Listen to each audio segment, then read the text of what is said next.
Welcome to Concept to Creation, a podcast featuring entrepreneurs who share their business journey. We'll hear what motivated them to turn their dreams into a business. They'll share stories from the trenches of business, from raising capital, creating products or services, navigating regulations, hiring employees, and managing competition and growth. We'll discover their successes and failures, and they'll provide advice for budding entrepreneurs. Now, here's your host and fellow entrepreneur, Mike Conrad. Welcome to episode number 5 of the Concept to Creation podcast. I'm so glad you're here. Today, my guests are Robert Boguski and Regina Lathrop.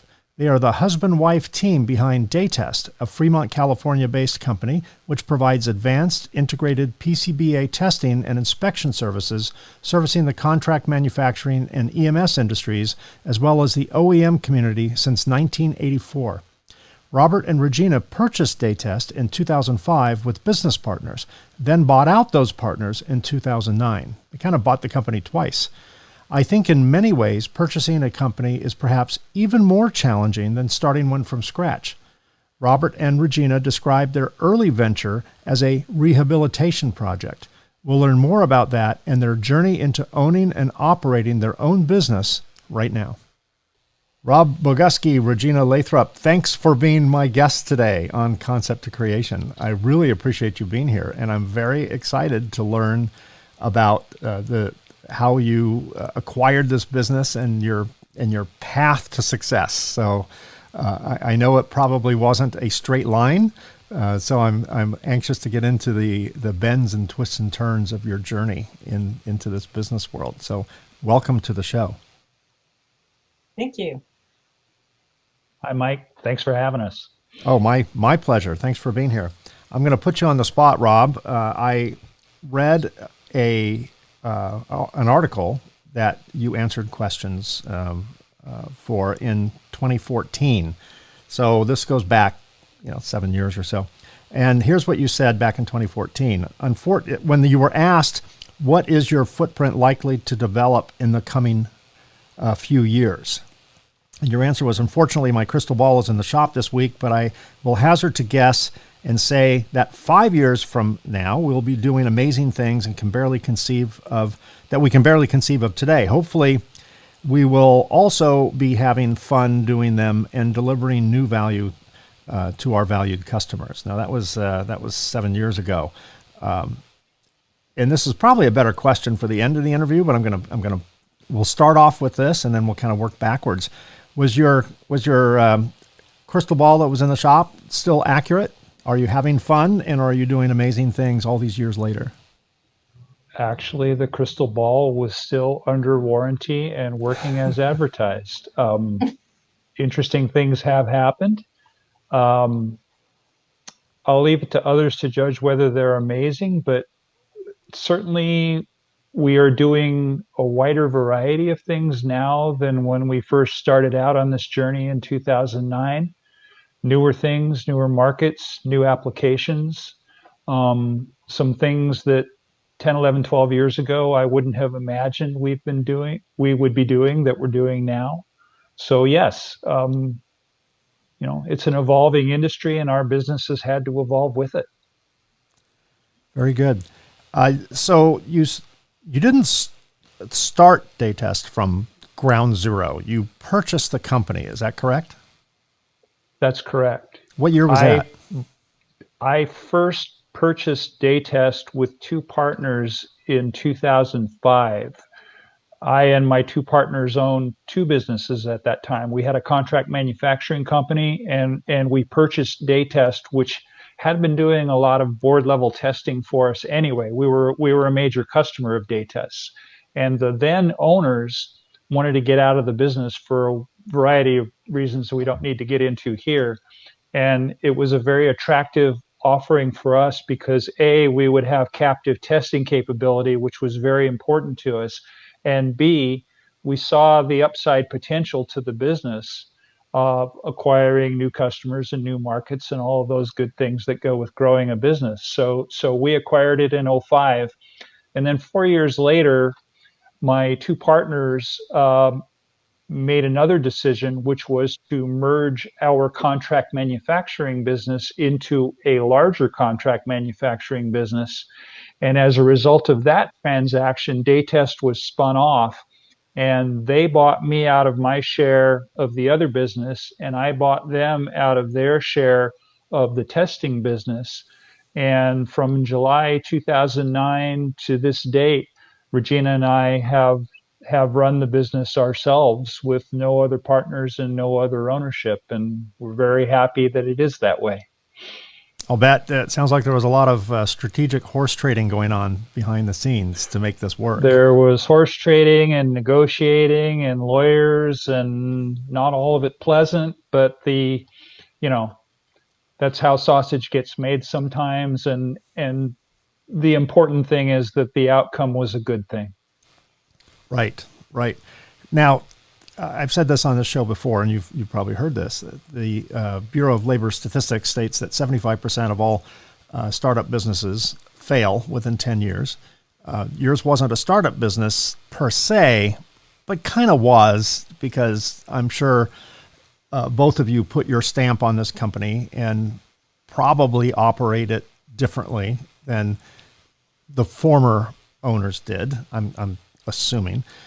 So in many ways, it was a startup. And in many ways, it was even more difficult than a startup, because not only, at least when you start up something, your way is the only way known. And when one buys a business or takes over a business, particularly if you retain employees, all of a sudden it's like, that's not the way we used to do it, right? And it's like having mom mad at dad. Dad would say yes, while mom says no. And so you can kind of get the children feuding, comparing and contrasting. Was that? Am I accurately describing the scenario in that context? Yes, we not only was it an acquisition, but it was in large part a rehabilitation project. Prior ownership, the company Datest has existed since 1984, and when Regina and I took it over, prior ownership had milked it to some extent, to a large extent, and used the proceeds to fund other ventures and other businesses. So it was in dire need of a cash infusion, coupled with the fact that we were taking over in 2009, which was the tail end of the Great Recession.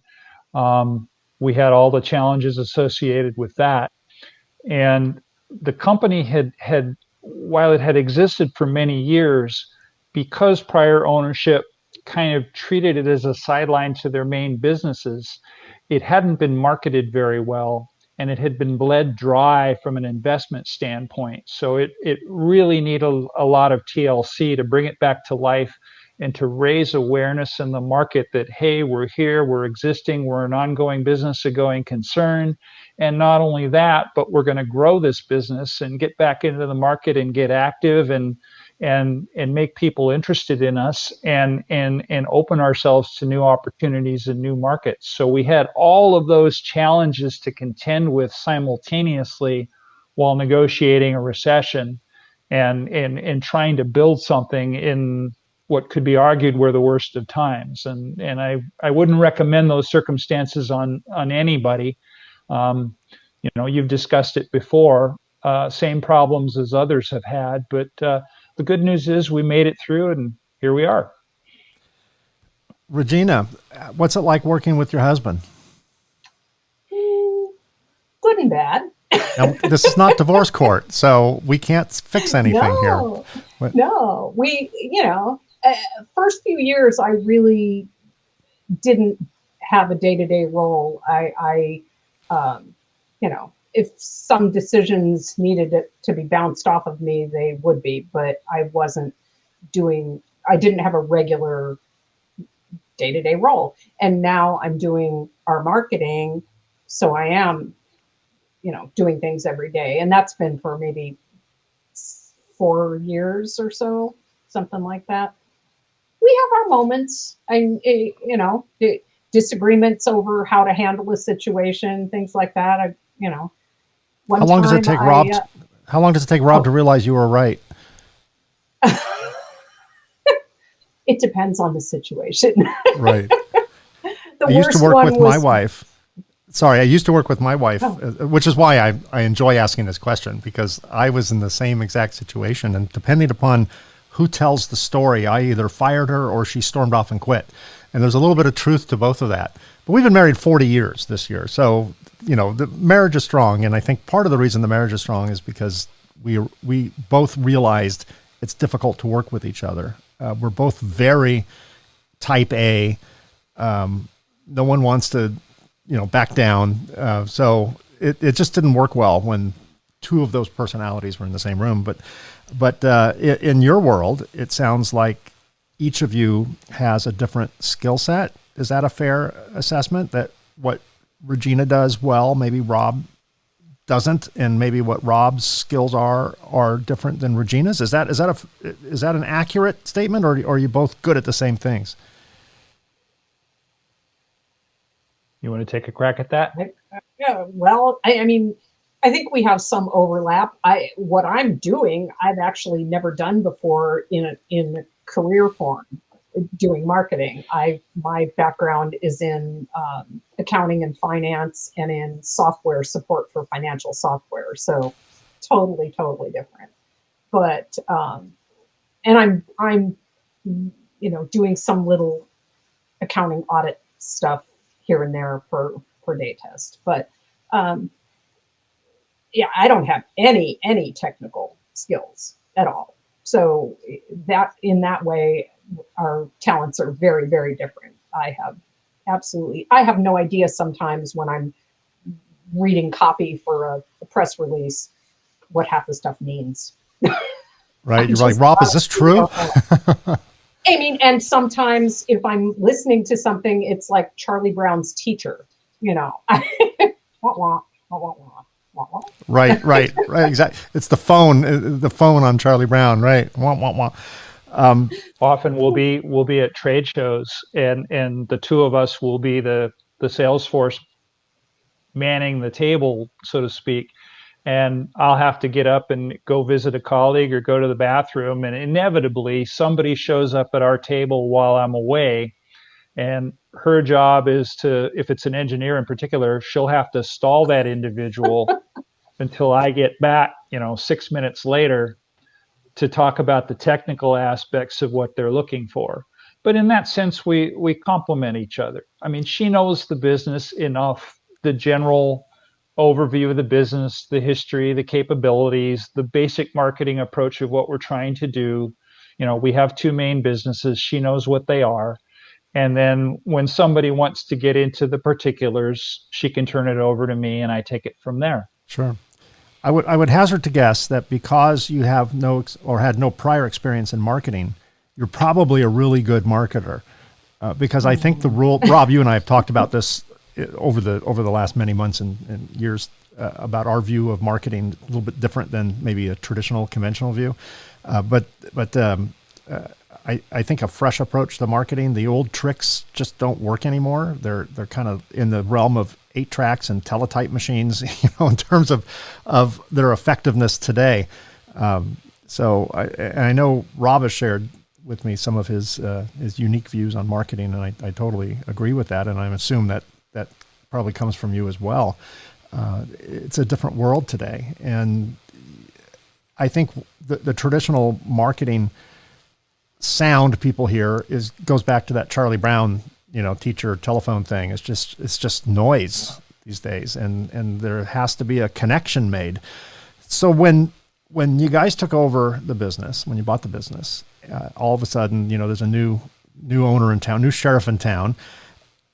I'm not saying this happened. I'm just presuming maybe because the motivation of the prior owners was to milk the cow dry and use that funding for other things. It's not right or wrong. It's just it's a common strategy for people who own more than one business. Maybe that also landed on customers. I'm sure some customers probably experienced some of that, from the other end of the pipeline. How long did it take you to if you had to turn around a customer's perception that you're it's not the same old company anymore? In some cases, immediate. Just because you weren't them, right? Well, mainly because they had a run-in with the previous owners. They had a bad story to tell, and they were relieved simply to see that there was new ownership with a new attitude who was receptive to listening to them, where prior ownership wasn't at all, was maybe very dismissive, was just generally hard to deal with. And here is somebody new, and the mere fact that somebody new is showing up and interested is refreshing. That was one side of it. The other side of it was, due to the circumstances of how we acquired the business, there was about 2 years of murk that we had to work our way through. And what I mean when I say murk, my two ex-partners were in the contract manufacturing business. And for a long period of time, there was this misunderstanding, particularly in Silicon Valley, where we're headquartered, that the misperception that our company, Datest, continued to be owned by a contract manufacturing company. And when 60% of your business comes from EMS companies, you can see the obvious conflict there. So the conversation often with new and existing customers went like this. So I hear you're owned in part or 100% by XYZ company. Is that true? And then the next 8 minutes would be spent going through the whole list of events. No, that's not true for the following reasons. And I have 6 inches of legal documents. If you really want proof and don't accept what I'm telling you, I'll mail you facsimiles of this stuff, and you can read it for yourself and be bored to tears and have a cure for insomnia. But it is true. We are independent. We are the owners. There are no other ties that bind us to anyone else. We are free and clear. So that was about a 2-year process where I probably had to talk to, oh my goodness, 36 companies over that time, dispelling that rumor or working my way through those weeds in order to give them confidence that they wanted to do business with us again. Back when I started my business, my former employer sued me. They just thought that they could. It was a strategic lawsuit. It wasn't to win or to lose. It was to have me run out of money before we ever got to trial. So they depositioned everybody. They subpoenaed everything and all these depositions, and it was just crazy. And they came within a few cents, probably literally a few cents of driving me out of business. But I survived, because all we have, you have nothing to lose when you start from nothing, right? You just have passion and grit. And but their MO was to call our potential customers when we were competing and say, you might want to question whether or not you want to buy from that company. They're being sued, right? And they're like, no, we didn't know they were being sued. Oh yeah, they're being sued, and they're probably going to lose. And then they'd call us and say, is it true you're being sued? I'm like, who told you that? This company. I said, yeah, they're the ones suing us. So it was this perfect scenario for them. They cause the drama, and then they highlight the drama, which is, I guess, business wars. So money is required to start a company. Money's required to sustain a company. Even more money is required to grow a company. How did you, without getting deep down the personal, how did you fund the acquisition of this company? Did you charge up all your credit cards? Did you walk into a bank and say, we're good people, give us money? Had you been saving for this for a long time? Have you run out of relatives? Did they stop answering the calls when you called them? What were the main vehicles of acquiring, financially speaking, acquiring the company? It was largely an equity swap. And when my partners bought me out of the contract manufacturing business that we owned, money changed hands there, and that money ended up being a large part of the seed money that we used to build up Datest. Datest had a customer base at the time that was paying the bills. It isn't that it was going down the drain, but it was kind of flatlined.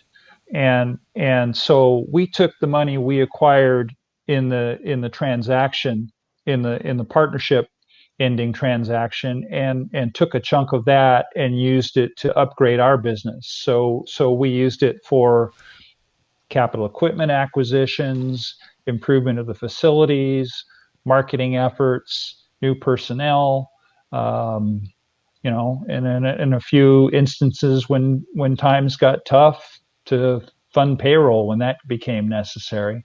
All the things you need to do to keep a business going. And again, a lot of that first 2-year period in particular was simply getting the brand identity out there again, getting the name identity out there again, because not only was there that group of clients who thought we were somehow affiliated with a competitor, but we also had another group of clients who thought we were dead and buried, who simply thought, geez, I thought you guys were gone years ago. Rumors of my death. You're still in business? Oh my Rumors goodness. of my death are greatly exaggerated, right? There you go. So that was another challenge we had to work our way uphill against. And just getting the word out, just writing misperceptions, just explaining, yes, we are here. No, we are not dead. Please come do business with us. Come see what we have. That was a full-time job for those 2 years. And that's unique to acquiring a business. When you start a business from scratch, no one's thinking you're dead. No one's thinking you're owned by somebody else. You don't have any reputation. In fact, your reputation is that you don't have a reputation, which is scary enough for people. But if you had a reputation that was confrontational, it is, I think, like a giant battleship trying to slow it down, turn it around, change direction. There's so much inertia in your reputation. I think that inertia is really hard to slow down and go the other direction. I think that's a lot more challenging than starting something from scratch where there's zero reputation. So that's certainly a challenge. And inevitably, you would come through. You would resurrect skeletons of the past. You'd call on some customer who got upset about something a previous owner said 13 years ago, and they've borne that grudge all through the years, and they're just waiting for that day when you show up penitentially at their door, and it gives them the therapeutic opportunity to just lay it on you and let them have it. And all you can do in that circumstance is let them talk, get it out, and when they're done, you say, okay, I'm sorry. We had no control over that. Apologize that happened, but here we are. It's a new day. Let's talk. And right. Some do, some don't. Yeah, some just wait for the moment. That's their therapy moment. And it's like walking through a field of landmines in the dark. Yep. You don't know you stepped on one until you stepped on one. Yeah, the other challenge we had in those early days that we inherited was we were largely dependent on a handful of customers. Early on, in fact, our largest customer was 60% of our revenue, which is a big problem. That's a concentration, as the banks would call it. That was an immediate problem. And 3 years after we took over, that large customer went from 60% to 0%. And they gave us very little notice about that. So there was a mad scramble to replace that customer. Fortunately, that is no longer the case due to the nature of the work we do. We have literally hundreds of customers now, and we actually have a KPI built into our quality management system that no one customer will be more than 10 to 15% of our business revenue-wise at any given time. The banks would love you for that. I'm happy to say we adhere to that. Yeah, well, there's a reason why when you go out for a line of credit, the banks look at your aging and your receivables and your customer profiles. And if they saw 60%, they would probably discount the entire amount, right? They would just assume that's not there, and they would only value your financial relationship with them on the 40% remaining, as long as they're not a concentration. So if the banks are doing that, they know something. They know where the risks are. Yeah. So how did you handle growth? I've said this on this podcast before, on other episodes, that in the world of real estate, the three most important words are location, location, and location. And certainly in the world of business, particularly young businesses, small businesses, I think the three most important things are cash flow, cash flow, and cash flow. In fact, in my experience, I was more interested in cash flow than profit, because profit was this goal I'd get to someday, and cash flow is something I needed today to cover payroll tomorrow and every week thereafter. So how did you handle the polar opposite factors of cash flow and growth and equipment acquisition? You're not in a cheap business. The machines that you buy to conduct testing for your customers' products are relatively expensive. Yes. Expensive, not just relatively expensive. They are expensive. So how were you able to manage growth, which costs money, equipment acquisition, which costs money, and cash flow? Well, a couple ways. For a small business, we're pretty sophisticated in our budgeting. We do a very elaborate budgetary exercise at the end of every calendar year where we'll first put a sales forecast together. We'll look back on the prior year, even 2 years in some cases, at our customer base, and then use that to project forward what we think our sales will be in the coming year. And then we take those raw numbers and we'll construct kind of a middle of the road scenario, a conservative scenario, and a rosy scenario, kind of a shoot out the lights scenario if all green lights are hit. And then we take those numbers and construct financials from that, projected financials. So we'll do a complete balance sheet, we'll do a complete income statement, we'll do a complete cash flow analysis from that. And that becomes the basis for our planning for the year ahead. What equipment can we acquire? What new services should we offer? What personnel needs are there going to eventuate to support all of those services? And that enables us to then plan and accommodate growth. And we'll look at, the 5% scenario, the 10% scenario, the lucky scenario, 30, 40%, whatever the number happens to be. And we do our best to plan from that. Do we hit it on the nose every time? Of course not. But at least it gives us a means of thinking our way through the various problems that we think are going to present themselves in the next year. Does that mean we plan for a pandemic in the last year? Of course not. Nobody did. It all hit us out of the blue. But we were able to navigate it because we have some of these tools in place. And the other thing that we do is we're pretty careful in how we vet new customers. We try to ascertain what they want, when they want it, and just as importantly, how sophisticated they are. Test engineering is a very technical business. It's not a matter of just popping out widgets. You have to know what the customer wants, and just as importantly, what it's going to cost, and they know what it's going to cost. And if they don't have a realistic appreciation of what a test project is going to cost, then oftentimes you have to be rather ruthless and say, I'm sorry, I don't think we can help you here, and maybe this isn't the best use either of our time or of your time, and maybe this project you have in mind just isn't going to work out this time, and we'll have to take a pass on it. So that's a long roundabout way of saying it's often just as important to say no as it is to say yes. And can I add a little bit in terms of, Please, our, for some equipment purchases, we used money we had in the bank. We have accessed lines of credit for, with the bank who like what we're doing for other equipment purchases. We've had a form of partnership with one piece of equipment, and we have also been a demo site.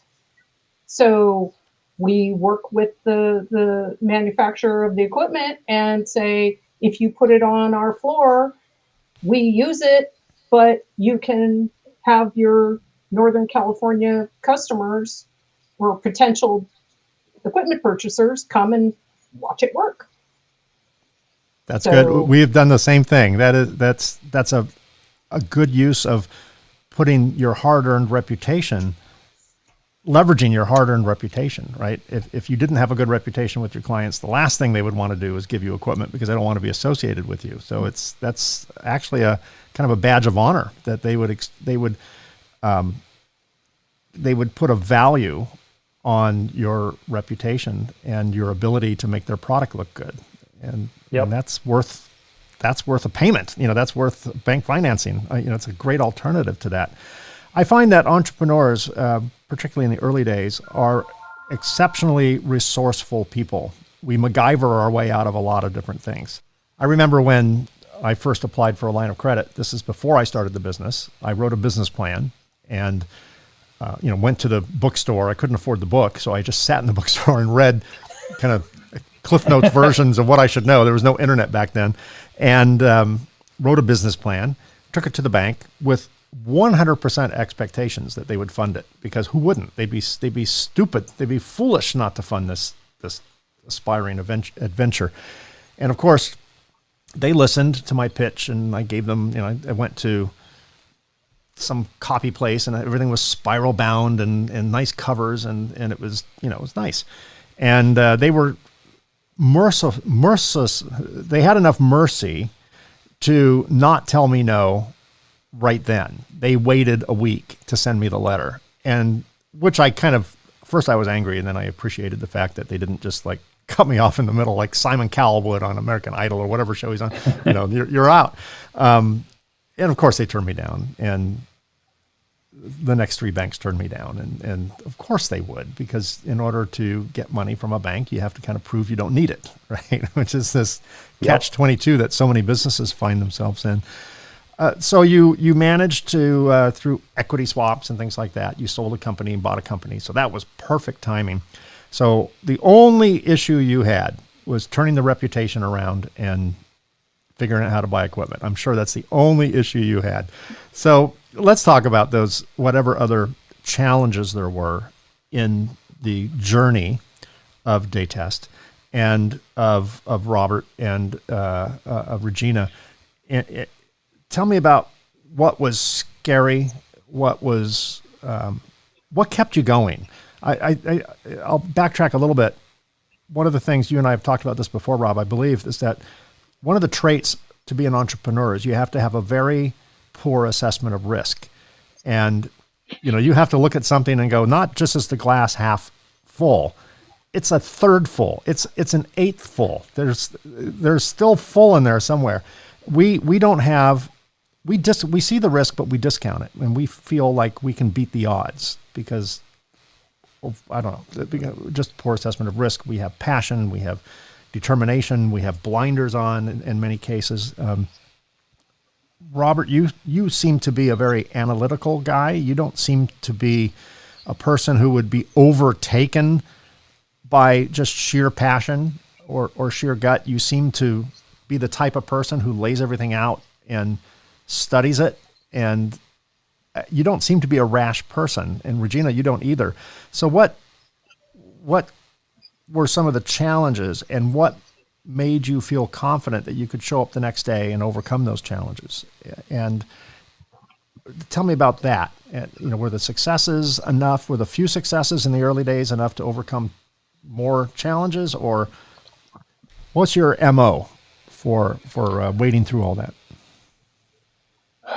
Perseverance and grit. There are lean days. There are hard days. There are days when the phone doesn't ring, or nowadays when the email doesn't come through. Conversely, there are days when the phone never stops ringing and the emails are inundating you with requirements from customers. So there's up and there's down. You go through recessions, you go through booms and busts. I've worked in Silicon Valley my entire career. I have, since the mid-late 70s, probably seen 10 or 12 different boom and bust cycles. You get used to them. You try to take the long view from that, but I'd be less than human if I didn't say it's hard. You wonder, in those quiet periods, does anybody know we're out there? Does anybody recognize we're here?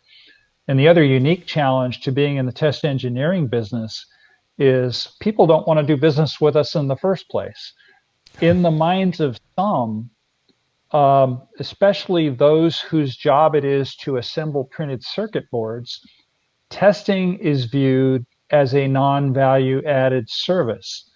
And therefore, they don't want to spend, EMS companies don't wish to spend that marginal dime on testing if A, they can avoid it, or B, if they can perform the same or equivalent task in-house with the same or equivalent equipment.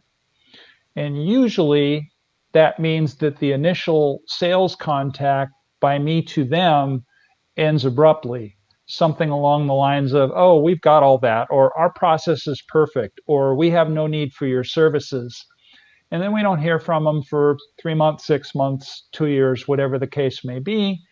And then you get that Friday afternoon call at 4:45 as your thoughts are turning to the weekend, and somebody's on the phone desperate because, they just had 500 boards recalled from the field and they need assistance with failure analysis, or something needs to be tested that wasn't tested before because the yields are declining dramatically and they're trying to figure out why.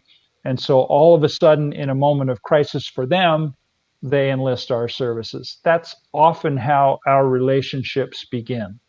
In those late hours, weekends, off hours, where crises have this unique habit of developing, we get the call. So you're really planting seeds for the future. Yes, for sure. You're definitely a farmer in many ways. It's not an impulse buy. They don't just say, "Yeah, I could use one of those. That'll be cool in the corner of my shop," or I'll just send you boards out just for a feel good. It's we don't need you until we really need you, and then right. They probably want it tomorrow, or they want results right away. Is that correct? Usually, yeah. Like I think the world record we have was 20 minutes. We actually had a customer near us who said, "I'm on my way. I need to x-ray a board that's failing. It was a bad BGA or whatever the case was. I will be there in 20 minutes." And he was as good as his word, showed up in our lobby. And fortunately, we had a time available on one of our machines that day and were able to help him out when he walked in the door. So you have a couple challenges. One is you have a service that no one wants to use. Something has to go wrong. And not in every case, but in many cases, something has to go wrong before you guys look attractive to them. And they have to admit defeat. Someone has to convince management to spend money they weren't intending on spending because something didn't go right, right? So no one really wants to say, I'm the guy that messed up the reflow profile and now we have to go pay Rob and Regina to fix it, to find it. So you have that issue. And then you have competition. You're not the only game in town. I'm not aware of how many other testing companies there are. You are keenly aware of that, but I would imagine you're not the only game in town. So given the fact that people don't want to use you, they have to use you because they have a problem greater than the pain threshold of using your company or any other company. So you got that going for you or not going for you. And then you have competition. So how does Datest, you explained how you plant the seeds and eventually they'll realize they need you when they need you. So that part I get. But how does Datest stand out from other testing companies? What perception do you leave when you're planting those seeds that would make them call you rather than half a dozen other companies that they could also call? What makes you stand out in your field?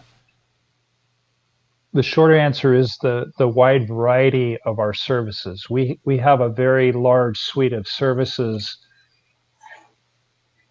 covered under two businesses. Our original business, which is test engineering and testing of printed circuit board assemblies, our first business. When we opened our doors in 1984, that's what we did. In those days, it was exclusively in-circuit testing.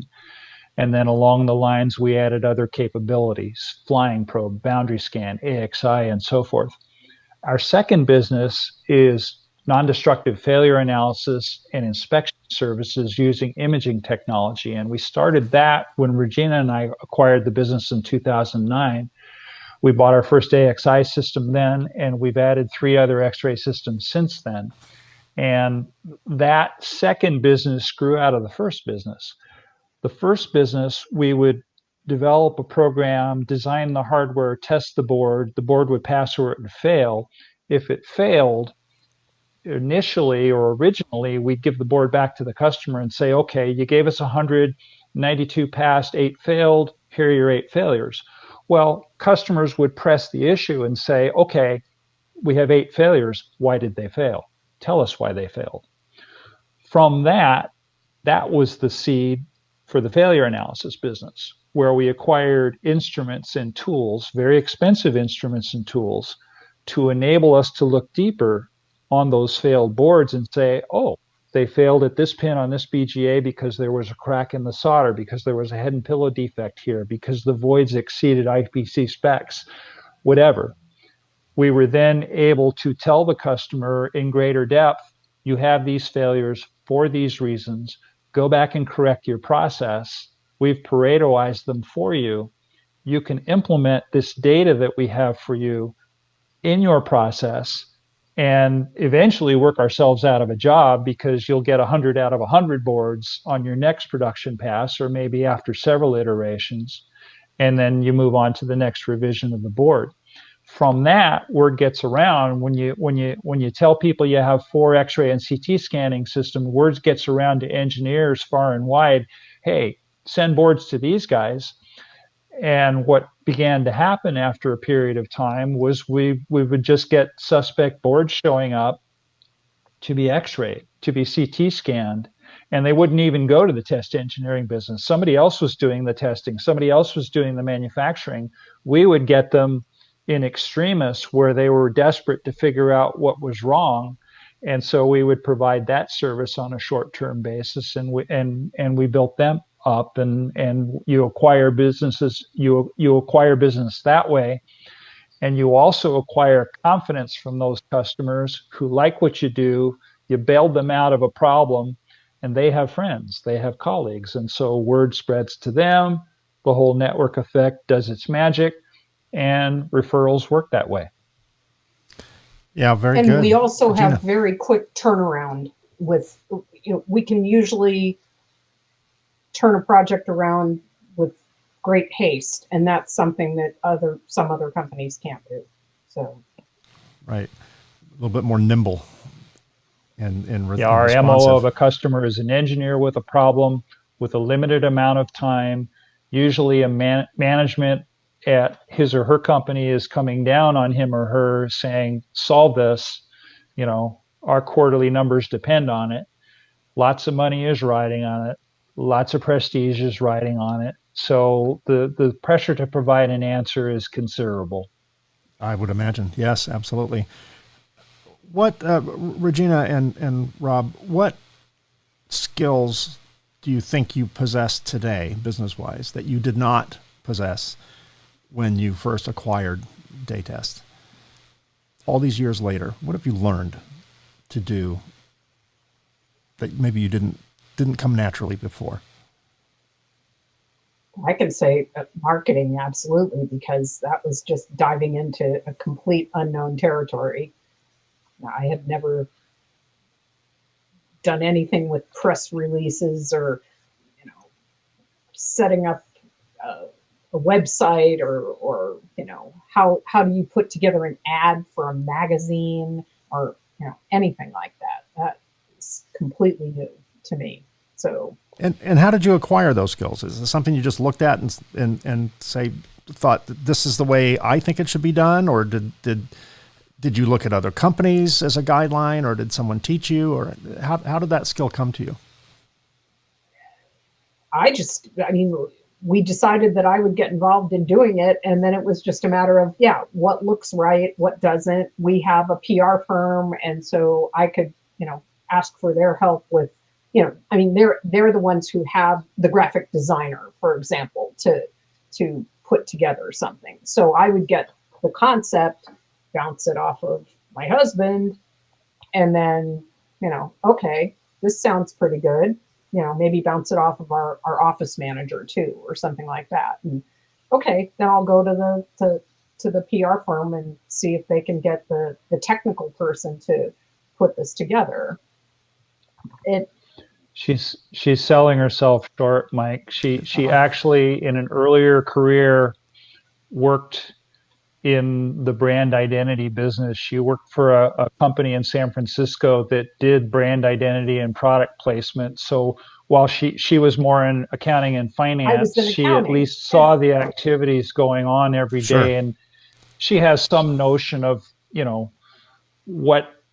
what raises the profile of a product, what works, what doesn't, that sort of thing. And we, fortunately, we're not quite as long married as you, but 38 years is pretty close. And so we both have a notion of a rounding error. What we it's like. The same. And yeah, it's a rounding serendipitously, our tastes tend to be quite similar. And so we often look at things the same way, and approaching it with fresh eyes, not being professionally trained in marketing, we can also ask uncomfortable questions that maybe somebody with a marketing degree might not ask.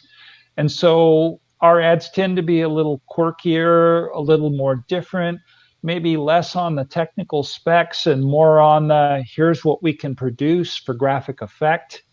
And to the extent that works, we're happy that we do it that way. Excellent. 2 more questions, and then we'll let you go back to running your business. So, Rob, you spend a lot of your time in volunteering for SMTA. You're on the global board of directors, and I know it firsthand because I also am on the same board of directors, and I see you're busier than I am on it, and you're involved in so many different things and chairing different activities and hosting online meetings for various things. What causes you to have a full-time and a half job running a business, which we know doesn't start at 9 and end at 5? And what makes you say, I want to give back more? I want to do this part for free. What's the motivation to be involved in our trade association the way you are? Well, there are altruistic reasons and there are selfish reasons. Selfishly, we get involved, our business is involved because we want to find new customers and new applications for what we do. Altruistically, we believe in the industry. I've worked in it my entire adult life. I've actually worked in the electronic packaging industry in one form or another since I was 16 years old, and I'm 62 years old now. And I've come to the conclusion after all these years that I like this business, fortunately, and want to contribute back to it. Show younger people, younger engineering graduates, what we appreciate, what we've learned, and get them involved. And SMTA is a good vehicle to do that. So to the extent that both of us can participate, because Regina is a chapter officer as well, we really enjoy that. And we love meeting people, and we've gotten to know you over the years through SMTA. And you and I, as you said, both serve on the board in various aspects. So it boosts us, it boosts our businesses, it boosts our industry, and if we can be the face of our industry, so much the better. I think we can attract like-minded colleagues, male and female, and hopefully lead to continued growth, micro and macro. Yeah, excellent. Regina, a parting question here. I think it's safe to say, and we've talked about this through various SMTA events and others, that there are not enough women in our industry. It has been historically a male-dominated industry, although that's changing, thankfully, and it not just male-dominated, old male-dominated, right? There's a lot of experience in our industry, let's call it that way. And the whole silver tsunami, gray tsunami, whatever term you want to put, is occurring now. So a lot of the older men are leaving, which is opening the door for younger people, which is encouraging, and younger females, not just young males, young females. You are in a pretty rare position. Not only are you a female in our industry, which is still a minority, you're also a business owner in our industry, which is probably another minority even more. So is that your perception, Regina, that what I said, there's not enough women in the industry? And if so, how do we change that? Is it changing? And how do we change it further? I think there aren't enough women in the industry, but it seems like it's starting to change. I think more young women are being encouraged to go into STEM fields. I still think there's hesitation. I think SMTA getting involved in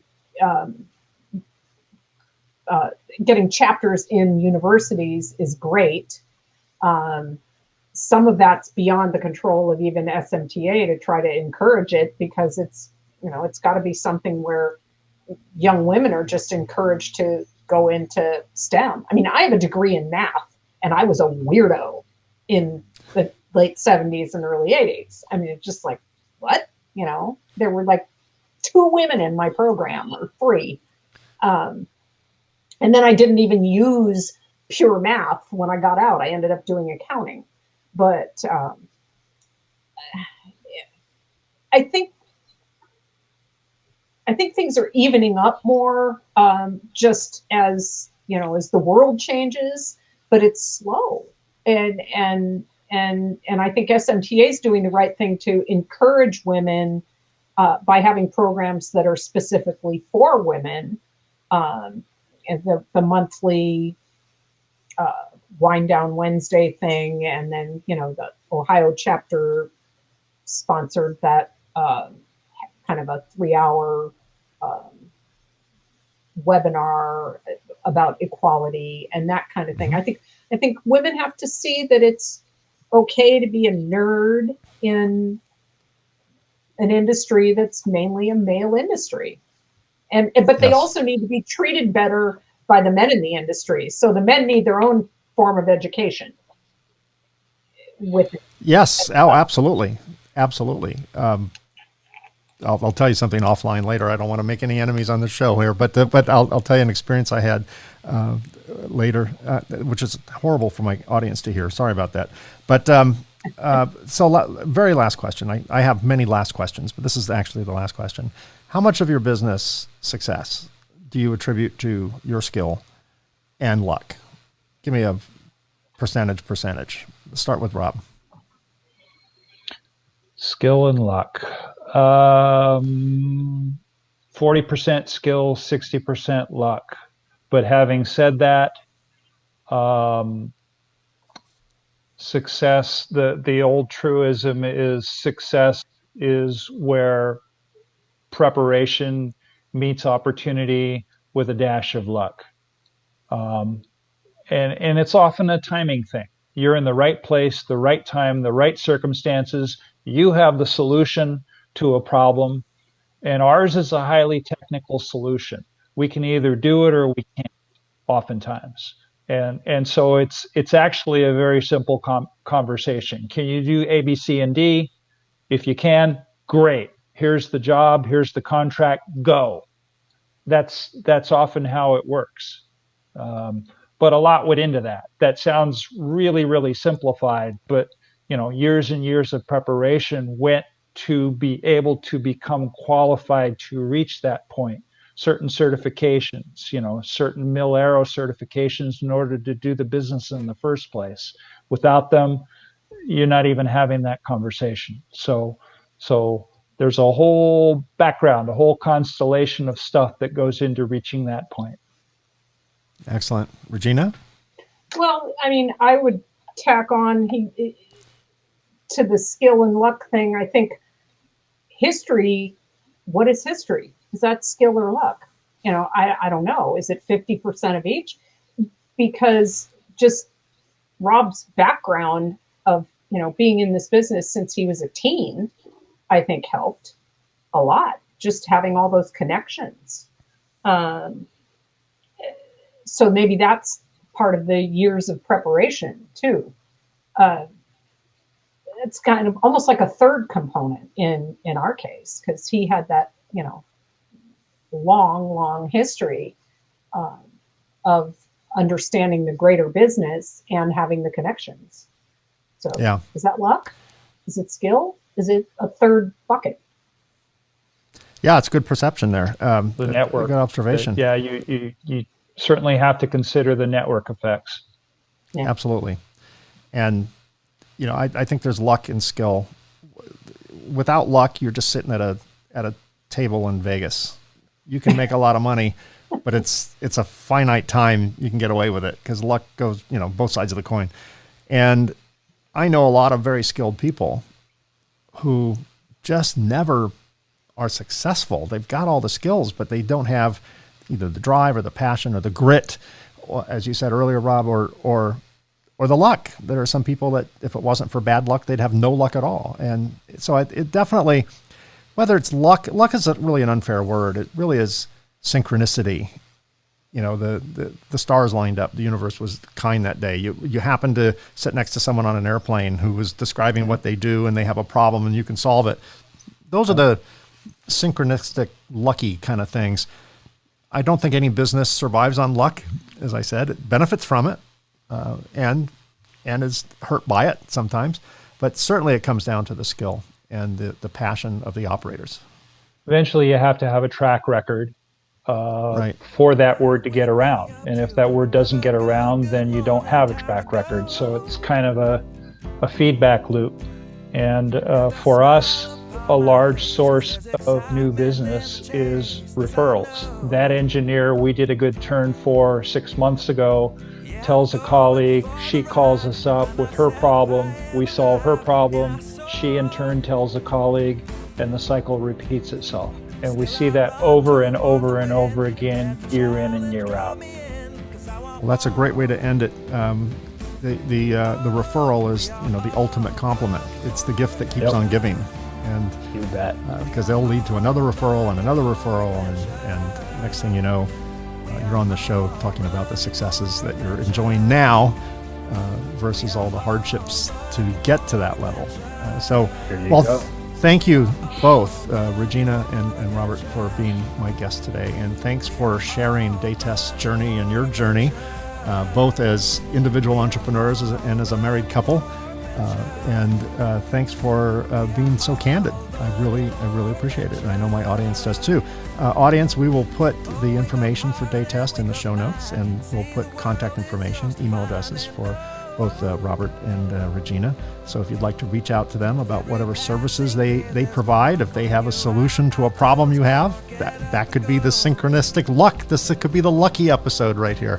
And then they can put all that skill to work for you. But thanks for sharing. Thanks, Rob, and both of you, actually, for all the work you do with SMTA, and from a chapter level and a national, global level.